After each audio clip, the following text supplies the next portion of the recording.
آپ देख रहे हैं मसाइल का हल चैनल। अस्सलातु वस्सलामु अला मन ला नबिय्य बअद अम्मा बअद। क़ाल अल्लाहु तबारक व तआला फ़िल क़ुरआनिल मजीद अऊज़ु बिल्लाहि मिनश शैतानिर रजीम ला युकल्लिफुल्लाहु नफ्सन इल्ला वुस्अहा। हम्द व सना अल्लाह वहदहु ला शरीक की ज़ात के लिए ख़ास है। बेशुमार सलात व सलाम सय्यदुल अंबिया सय्यद वल्द आदम मुहम्मद रसूलुल्लाह सल्लल्लाहु अलैहि वसल्लम की ज़ात पर हम्द व सलात के बाद सूरह अल बकरा की आयत का एक जुज़ ला युकल्लिफुल्लाहु नफ्सन इल्ला वुस्अहा, नहीं तकलीफ देता अल्लाह किसी नफ्स को मगर उसकी वुसअत के मुताबिक। जिस मालिक ने हमें पैदा किया है वो मालिक हमारी तकलीफ को, हमारे दुख दर्द को वो हमसे ज़्यादा वो मद्देनज़र रखता है।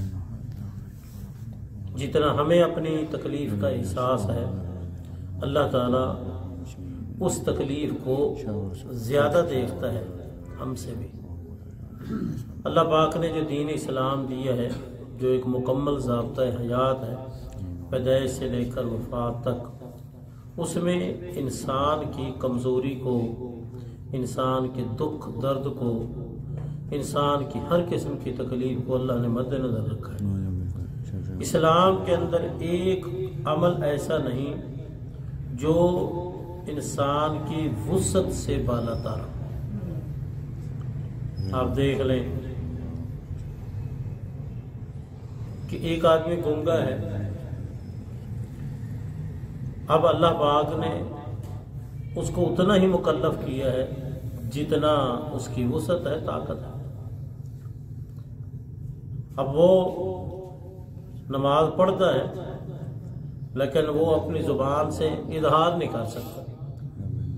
अब वो नमाज पढ़ेगा तो उसकी नमाज अल्लाह ने कबूल कर लेनी। आप देखते हैं कि गूंगे, बहरे, अंधे दुनियावी मामलात में कितने आगे हैं, दीन के मामले में पीछे। हालांकि दीन के मामले में अल्लाह ने उनको उतना ही मुकल्लफ किया जितना उनकी वुसअत है। जिस मालिक ने किसी को गूंगा बनाया है तो अल्लाह ने उसको उतना ही मुकल्लफ किया। जिस मालिक ने उसको बहरा बनाया है अल्लाह ने उसको उतना ही मुकल्लफ किया। जिस मालिक ने किसी इंसान को वो माजूर बनाया है तो अल्लाह ने जो हुक्म दिया है उसके इस उज़्र को मद्देनज़र रख कर हुक्म दिया। ये इंसान है। इंसान देखें नौकरी पे किसी माजूर बंदे को नहीं रखते, वो कहेंगे ये क्या नौकरी करेगा, ये तो गूंगा है, ये अंधा है, ये लूला है, ये लंगड़ा है, ये माजूर है, ये ऐसे है ऐसे है। लोग इतराज़ करते हैं और वो नहीं रखते। फौज में आप जाएं, मामूली सा कोई ऐब नज़र आ जाए रिजेक्ट कर देते हैं, कहते हैं ये तो काबिल ही नहीं। लेकिन मेरा रब है, उसने जो नौकरी दी है, जो इबादत का तरीका दिया है हमें, अल्लाह पाक ने उसमें इंसान के कोई भी उज़्र है तो उसको मद्देनज़र रखा।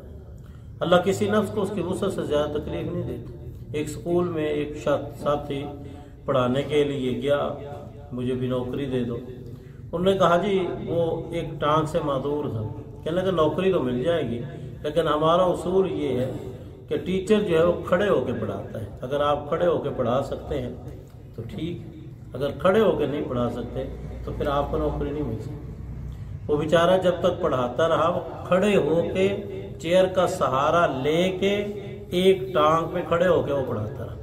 लेकिन ये मेरा रब है कि तू भी खड़े होके नमाज नहीं पढ़ सकता तो बैठ के पढ़ ले, तू बैठ के नहीं पढ़ सकता तो लेट के पढ़ ले। इमरान बिन हुसैन रज़ी अल्लाह तआला अन्हु, उनको बवासीर की तकलीफ थी, रसूलुल्लाह सल्लल्लाहु अलैहि वसल्लम के पास है। आपने फरमाया सल्ले कायमा, इमरान रज़ी अल्लाह, खड़े होके नमाज पढ़। फ़इल्लम तस्तते फ़क़ाइदा, खड़ा नहीं हो सकता तो बैठ के पढ़ ले। फ़इल्लम तस्तते, अगर बैठ भी नहीं सकता फ़अला जंबिन, लेट के पढ़ ले। अल्लाह ने नमाज कबूल कर लेनी है, सवाब भी पूरा देना। मोहतरम साथियों, आगे रमज़ानुल मुबारक का महीना आ रहा है روزے ہیں، حج ہے، زکوٰۃ ہے، یہ جو عبادات ہیں ان میں بھی انسان کو اتنا ہی مکلف کیا ہے جتنا انسان کی وسعت اور طاقت ہے۔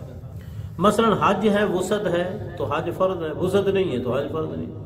زکوٰۃ ہے، اگر وہ صاحب نصاب ہے تو زکوٰۃ ہے، نہیں ہے تو نہیں ہے۔ اسی طرح روزے ہیں، وہ خود رکھ سکتا ہے تو رکھے، اگر وہ خود رکھ ہی نہیں سکتا تو دوسرے کو رکھوا دے۔ تو روزے میں، حج میں، اسی طرح زکوٰۃ میں یہ مسائل آپ کے سامنے رکھے ہیں میں نے۔ لیکن ایک عبادت ایسی ہے کہ اس میں آپ کسی سے وہ عبادت نہیں کرا سکتے۔ حج دوسرے کی طرف سے ہو سکتا ہے، زکوٰۃ کوئی دوسرا آپ کی زکوٰۃ دے دے تو زکوٰۃ آپ کی ادا ہو جائے گی، روزہ آپ نہیں رکھ سکتے، کوئی دوسرا رکھے تو وہ آپ کا روزہ ادا ہو جائے۔ لیکن ایک عبادت ایسی ہے اس میں کوئی نیابت نہیں ہے، اور وہ کون سی عبادت ہے؟ وہ ہے نماز۔ کسی کی طرف سے کوئی نماز نہیں پڑھ سکتا، بالکل کوئی بھی ایسی صورت نہیں ہے کہ نماز وہ نہیں پڑھ سکتا، وہ کہہ جی میں نہیں پڑھ سکتا تو بھی کوئی میری طرف سے دوسرا پڑھ دے، یہ بات نہیں ہے۔ نماز جب تک آپ کا دماغ کام کرتا ہے تو اس وقت تک آپ نماز پڑھیں، اور آپ پر نماز فرض ہے۔ کوئی وضو کرانے والا ہے یا نہیں ہے، آپ کے کپڑے پاک ہیں یا نہیں ہے، اور کپڑوں کا کوئی انتظام نہیں ہو سکتا، آپ گندگی میں لت پت پڑے ہیں، کوئی وضو کے لیے پانی نہیں، کوئی تیمم کے لیے مٹی نہیں، کوئی آپ کو وضو نہیں کرا سکتا، دماغ آپ کا کام کرتا ہے، آپ کو پتہ چل گیا ہے کہ نماز کا وقت ہو گیا ہے، تو نماز پڑھنا آپ کا کام ہے، قبول کرنا اللہ کا کام ہے، آپ کو چھوٹ نہیں ہے، آپ کو چھوٹ نہیں۔ تو ساتھیوں، اس حج کا کیا فائدہ کہ حج تو کر رہا ہے لیکن نماز کے اندر سستی ہے؟ اس روزے کا کیا فائدہ کہ روزے تو رکھے لیکن نماز کا اہتمام نہیں ہے؟ اس زکوٰۃ کا کیا فائدہ کہ زکوٰۃ تو دیتا ہے لیکن نماز کے اندر پابندی نہیں ہے؟ اللہ کو وہ نماز پسند ہے جو دائمون بھی ہو، خاشعون بھی ہو، قائمون بھی ہو، راکعون بھی ہو، کہ رکوع کرنے والوں کے ساتھ رکوع کرے، خشوع خضوع ہو، نماز کے اندر دوام ہو، تسلسل ہو۔ تو ایسا نہ ہو کہ آگے آپ روزے تو رکھیں لیکن نمازوں کے اندر سستی کریں۔ نماز وہ عبادت ہے کہ اس میں انسان کسی دوسرے کو نہیں کہہ سکتا۔ یہ اور بات ہے کہ مولویوں نے سہولت نکال دی ہے، اللہ ہدایت دے ان کو، مولویوں نے سہولت نکال دی ہے، 2.5 کلو گندم فی نماز کے حساب سے مولوی کے گھر جمع کرا دو، نماز اوپر ٹھیک ہو جائے گی۔ انا للہ و انا الیہ راجعون۔ رسول اللہ صلی اللہ علیہ وسلم نے یہ سہولت نہیں دی، کسی صحابی تبع تابعی نے یہ سہولت نہیں دی، مولوی نے۔ اور باقاعدہ اشتہار چھپا ہوا موجود ہے، یوٹیوب پہ شاید آپ کو مل بھی جائے، گندم کہ اتنی گندم دو، اتنی نمازیں ہیں تو فی نماز کے حساب سے اتنی گندم جمع کس کے پاس؟ مولوی کے پاس، نماز اوپر ٹھیک ہو جائے گی۔ انا للہ و انا الیہ راجعون۔ اللہ ہدایت دے ان کو۔ یاد رکھیں کبھی بھی گندم دینے سے آپ کی نماز ٹھیک نہیں ہوگی۔ اللہ پاک نے اگر پہلے آپ نماز نہیں پڑھتے تھے تو اتنی آسانی رکھی ہے، صدق کے دل سے کہہ دیں اللہ آج کے بعد اب نماز نہیں چھوڑوں گا، تو اس کا فائدہ کیا ہوگا؟ فَأُولَٰئِكَ يُبَدِّلُ اللَّهُ سَيِّئَاتِهِمْ حَسَنَاتٍ، اللہ آپ کے گناہوں کو نیکیاں بنا دے گا۔ نہ گندم کی ضرورت ہے، نہ کسی اور چیز کی ضرورت ہے، بلکہ بعض اشتہارات ایسے ہیں گندم دو تو اتنی، کشمش دو تو اتنی، کشمش دو تو اتنی، گندم دو تو اتنی، کھجور دو تو اتنی، کس کے بدلے میں؟ ایک نماز کے بدلے میں۔ اللہ تعالیٰ ہدایت دے، اللہ تعالیٰ ہمیں قرآن و سنت سمجھنے اور عمل کرنے کی توفیق دے۔ آمین۔ وأقول قولی ھذا وآخر دعوایا الحمد للہ رب العالمین۔